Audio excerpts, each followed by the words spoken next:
pals and non-binary pals. It's Unpopular Front, the podcast. My name's Ben Yudishin. I wanted to talk about two issues that have been really dominating the headlines in the past week. One is very good from my perspective, and one is very bad. This Tuesday, a 28-year-old woman, member of DSA, beat the fourth most powerful member of the Democratic House leadership. This woman, although the Associated Press headline just said, Joe Crowley defeated by young challenger. The young challenger is Alexandria Ocasio-Cortez. She is a very bright light in a very dark place, meaning Democratic New York machine politics. I think that this race in particular can really help be an example of how a insurgent grassroots, truly left campaign can be run and won in the Democratic Party. She was outspent 10-1. She had basically no national profile at all. One of the funniest things after she just crushed Joe Crowley by 13 points, who was like super mediocre and deserved to be beat, honestly. And there's some good news with that later, but we'll get to that later. One of the funniest things about her winning was to see all of the different sort of serious Democratic politics pundits come out and be like, wow, I guess we're all just going to have to do a bunch of speed reading and just learn about this woman. Wow, I was so shocked. I had no idea who she was. And I think that that's kind of telling. It shows that it wasn't even that they thought that she couldn't win. It was that they thought she didn't matter. There's no reason to care about her. She's so irrelevant. And candidates like her are viewed to be so irrelevant. But what it shows is that these narratives, these media narratives, and these especially sort of social media constructs of sort of what is happening and what is important are so filtered through all these different systems of power, the sort of the goals of the Democratic National Committee, or the ideas of sort of what the Democratic Party is supposed to be based on, and sort of these different biases that the gatekeepers hold. And it shows that while we can complain about how, the DNC is blocking this, or God damn it, Joy Reid's so stupid, or, whatever, that in the end, if you just get on the ground and just do it and don't get so obsessed about being aggrieved towards these people and just take power, just do it.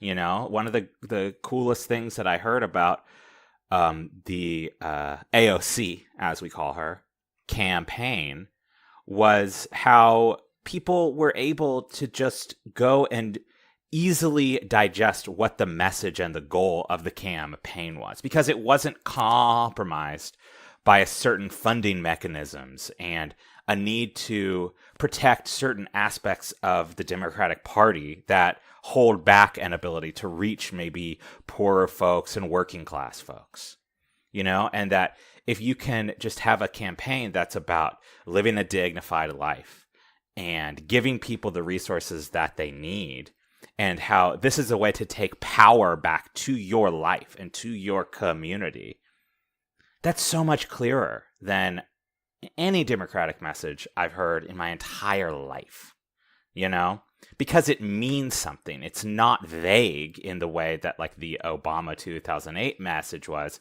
but it's not muddled and unnecessarily just wordy in the way that something like the Hillary campaign was in 2016. So I'm feeling very hopeful with that. Another great thing that is happening with this is Joe Crowley was very much likely to be if not the future Speaker of the House, at least, he was the fourth in line. And with him being gone, it's causing a upset and a sort of shifting of leadership in the Democratic Party. Pelosi and Steny Hoyer are going to definitely be hanging on very hard, and they have a lot of money and power behind them, and they have a lot of people whose careers they've made. So getting rid of them is going to be hard. But with Crowley leaving, there's an opening, and it looks like Barbara Lee from California, she is going to run for that leadership position, and I think that that's so great. This is a reason why we try to get rid of leadership in these different institutions.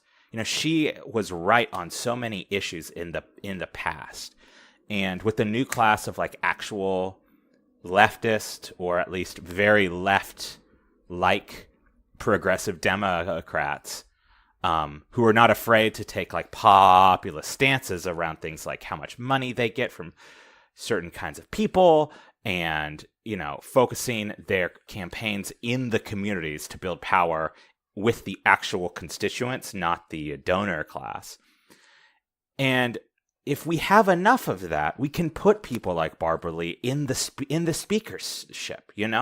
Barbara Lee could be the Speaker of the House if we play our cards right, and that would be incredible. I'm not saying that, electoral politics is the only way we can change the world, but this is huge. So this is just another reason why it's so good that AOC beat Joe Crowley. So power to the people, my lady.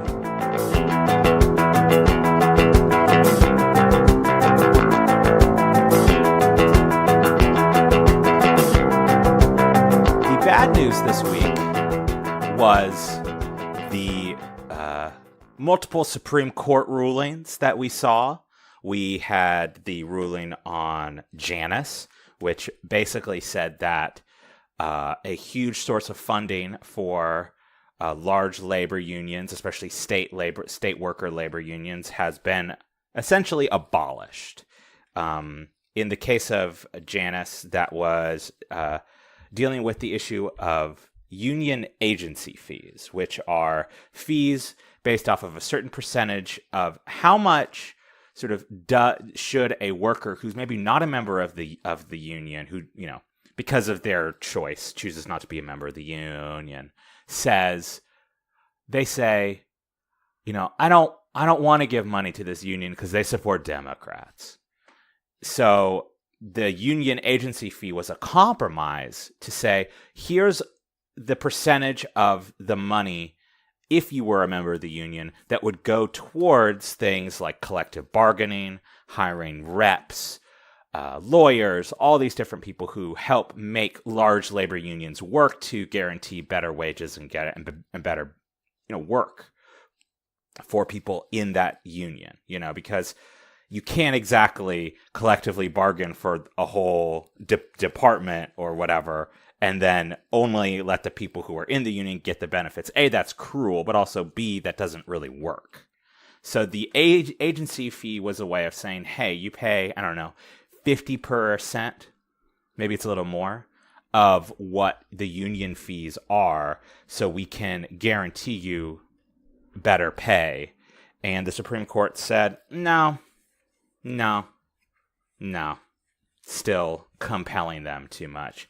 So that's a huge source of funding for a lot of union members and a lot of unions. And, it's a huge source of funding for the Democratic Party, especially outside of large, corporate donors and the exact kind of donors who we don't want. So, that was probably one of the bigger cases that came out. There were a few others. There was a case on pregnancy centers, these sort of emergency pregnancy centers, which are really just a front to try to push women out of getting an abortion. And in a lot of states, these centers were getting public funds. even though they were hiding, essentially, and trying to push women towards particular, routes to take their pregnancy. And it's just another form of violence, basically. And it's really gross. So, of course, the Supreme Court in a 5-4 decision said that's okay to get public funds for those. But then, of course, public sector workers don't have the right to guarantee that their unions are safely funded. So, interesting. Okay. And then the Supreme Court also upheld the Trump's Muslim ban, as it's called, which is bad. It's terrible. It's a really disgusting bill. It's a really disgusting plan. It doesn't actually fight anything. It is ending up affecting, as I was reminded by Hannah Geiss on Twitter, who I believe she's Russian Orthodox, at least in her religious background. And she was talking about how so many people in the Orthodox Church, Christians across the world, especially in these predominantly Muslim countries, are going to be really drastically affected by this, which I guess shows that it's not targeting Muslims, but in many ways just sort of shows the insanity of this whole idea of certain people can't come to certain countries, and how that I don't know, with all the talk right now around borders and kind of what should be the, left response for all this. And then you see rulings like the Muslim ban. All I can think of is just how we really need to rethink how we talk about borders and how we talk about these legal constructs that are just affecting so many innocent people, and how it's essentially just a form of control and violence that's not actually helping anyone. So it was a rough week at the Supreme Court, but the roughest part has not come, because the roughest part was that the swing vote, Anthony Kennedy, saying it as though he's on The Sopranos, magnanimous, moderate Anthony Kennedy, really a hard right winger, just not in comparison to the bizarrely libertarian maniacs who now make up the Supreme Court, has said he's going to step down. He's done. He's over it. And it definitely is a scary time, I think, for a lot of people, because so many issues that we have because of the way our courts and our government is set up can just be stopped at the Supreme Court. Or there are certain rights and individual liberties that we have whose entire legal framework for existing is just based off of the Supreme Court. And it's really reminded me just of how archaic, I guess, the Supreme Court is in a lot of ways. And there's been a lot of talk about, how do we reform the court? Do we add term limits? Do we, as a lot of liberals and leftists are saying, when we get a chance, do we just pack the court because of the shenanigans that the right has played on the court in the past 30 years? I said probably at least that. But even that's dangerous, because then it can just become a weird kind of arms race.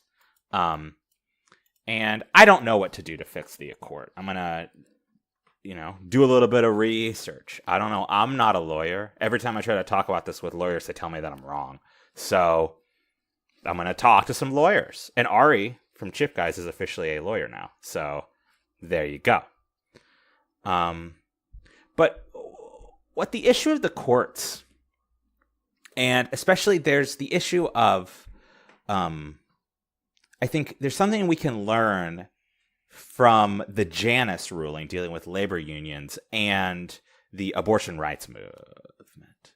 I think that there is a change that's going to be happening to the labor movement after Janus. That's going to kind of redefine how it's organized, and how the power that labor unions can build has to be built in really different ways. And what we emphasize will be something really different than what it looked like in the past 30 years. A lot of that, I keep on recommending this book and this author, Jane McAlevey. She's like a longtime labor activist and organizer. She wrote a book called No Shortcuts that is great for talking about kind of what's the future of the labor movement and how are we going to do it. And what she talks about is how we have to sort of get out of these ideas of these like top-down, business unionism that is about basically sort of keeping things calm, having a good status quo that sort of a healthy relationship, non-antagonistic relationship between labor and management. And the problem with that is that the labor movement in many ways has forgotten its militant roots and has forgotten its ability to actually cause damage and to actually make the point that needs to be made. That like, without us, you got nothing. And so much union leadership and union members in these large unions have kind of been, they've been made small. That power has been lost. But it's a chance also for those of us who are outside of that structure to get more involved in the labor movement and to build off of what McAlevey calls these social bonds and these social networks, not the kind you're thinking of. And we can make those connections sort of outside of these structures because, the NLRB, is that what the National Labor Relations Board and business unionism is being gutted by the systems of power built into the state. Right now, it's the Supreme Court. And so that's going to require the labor union to rethink what its role is and how it works. And I think that that's what's going to happen with Kennedy retiring with abortion rights. As Roe will be overturned probably in the next 2 years. Unless some crazy thing happens, there's going to be some ruling that's going to dramatically curtail the constitutional right to an abortion, and how that's going to affect particularly working class and poor women versus rich women means that there's actually a chance to build different political institutions and different kinds of organizations and different kinds of tactics than just giving to Planned Parenthood and putting a I support Roe v. Wade on my bumper sticker on my car. It's going to be a little bit scarier and it's probably going to be more expensive in certain ways, but it's going to be more immediate. And it's going to require us to build those connections with people and to build those political movements that aren't dependent on large money and aren't dependent on, a very legalistic approach to how we fight for this. And, I come from a bunch of lawyers, I'm surrounded by lawyers, but a purely legalistic strategy for some of these core rights is bad politics because it takes people out of having any power. And obviously I wish Roe v. Wade would stay there forever, but it's not going to. So this means we're going to have to find new ways to organize and new ways to build power beyond just hoping and praying that the older liberal justices on the court don't die, and hoping and praying that the older conservative justices die, but only after, it's a macabre and ridiculous thing. So this is a chance to build these new power structures. And I think a great way to do this would be to, find a way to really fuse socialist feminism with universal healthcare programs, with things like repealing the Hyde Amendment, which restricts the amount of federal dollars that can go to abortion services. We need to synthesize these movements. They can't just be in these little legalistic silos anymore. And the future of the abortion rights movement, especially in the context of what would happen after Roe is overturned, is universal health care, is redistributive policies that give people the ability to live a dignified life. Because when Roe is overturned, a lot of the rich liberal women who care a lot about this and are definitely, groups like Planned Parenthood are very important to their political worldview. And that's, if there's going to be a group that's important to their political worldview, you could ask for a lot worse than Planned Parenthood. But those women are not really going to be affected in the same way, because if Roe's overturned, abortion is not going to be made illegal. I mean, who knows? Maybe they'll make a law like that, but I guess we'll get there when we get there. But Roe is not going to be made illegal. What's going to happen is only rich women are going to be able to easily get an abortion, because they'll be able to, if they live in a state where abortion is illegal, they'll be able to get time off work and go get to where the abortion will be able to be had. They'll go from, let's say Idaho and go to Washington, But if you're a poor woman, and especially if you have other people in your family who depend on you, what if you have other kids, for fuck's sake? Going to another state, get a hotel room, pay for an abortion, pay for travel, all of these things, probably have to have someone come with you. So that could be another person who's giving up pay. It's a preposterous thing to ask of certain people, unless you're saying that basically they need to quit their job just so they can go get an abortion. It's cruel. It's inequality in just a different permutation, So I feel like we have to speak to the needs of those people. We don't need to speak to the needs of rich liberal women. We need to speak to the needs of poor and working class women on this issue. So while I am obviously terrified, and hey, if you want to give money to Planned Parenthood, that's great. But there needs to be different kinds of policies. And the reason why I'm kind of ragging on Planned Parenthood in this context is that groups like Planned Parenthood, while they have relatively pure perspectives and goals and things that I largely agree with. I can't think of anything that they stand for that I wouldn't say do at least that, if not more. But the problem is, like a lot of larger, established institutions, they're dependent on a certain class of donor and a certain level of access. And to get that class of donor and to get that level of access, there's a sacrifice that needs to be made sort of inherently in the political calculus. And in that calculus, it's saying that I can't upset the donor base too much. And these are the same people who are pulling the ropes to hold more progressive policies back from being made, standard in the Democratic Party. If you look at sort of the polling on an issue like universal health care, for the Democratic base versus sort of what the actual reality is of Democratic politicians, it's laughable. It's laughable, the gulf. And that gulf comes from this power structure.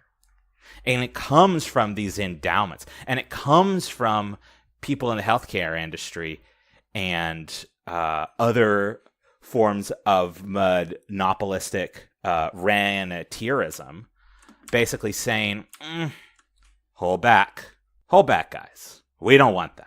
We don't want to rock the boat too much. But the only way we can guarantee that that boat is not just set on fire is with programs like universal health care, is with repealing the Hyde Amendment.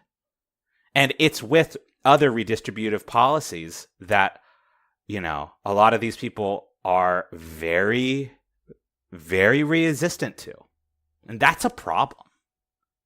And that's why we need maybe more grassroots movements. Maybe we need to get groups of people together who can help get women from one state to another to go get those abortions and build those social bonds. Maybe we need to be pushing for things like guaranteed pay sick leave, so those women can go do that without like losing their job and without having to give up pay. And of course, universal health care to actually cover these. It's a rough time when it comes to the courts, but I think it's a chance for us to be pushed outside of the comfortable box of sort of established liberal proceduralism, because established proceduralism and civility is what got us here. So if we want to guarantee these rights and to give everyone a dignified life, how are we going to do that? We got to break a few of these norms, guys. Let's crack it.